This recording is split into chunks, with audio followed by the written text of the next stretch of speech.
Le 1er août dernier, le général Lucien Barthe a été nommé commandant de la gendarmerie de Mayotte, succédant ainsi au général Olivier Capel. Je suis affecté ici depuis le 2 août, où j'ai pris le commandement de la gendarmerie de Mayotte.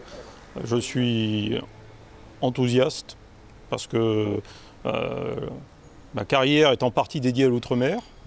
Je suis humble parce que je ne connais pas cette partie du sud de l'océan Indien.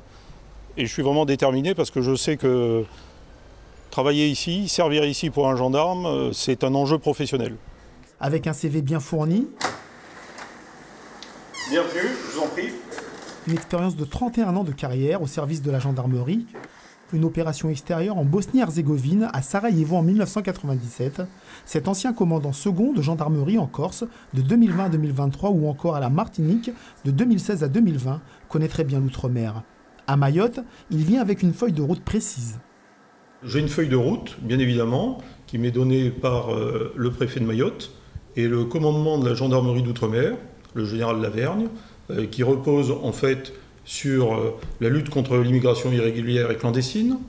À l'évidence, c'est un problème majeur, mais également la sécurité des axes, la liberté d'aller et de venir pour les habitants de Mayotte, et les missions de police judiciaire à l'encontre des délinquants, et plus particulièrement sur les mois à venir, à l'encontre des délinquants qui sont liés à l'économie souterraine en lien avec l'immigration irrégulière. Une lourde mission qu'il s'emploiera à remplir, aidé du commandant second Olivier Castis. Du reste, il y a suffisamment de travail en quantité non négligeable, je pense que ça n'a échappé à personne ici sur ce territoire, pour qu'on puisse s'y atteler à deux. Dans le contexte de l'opération Umbushu et face à une grande délinquance, le commandant de gendarmerie, Lucien Barthe, aura un défi majeur à relever.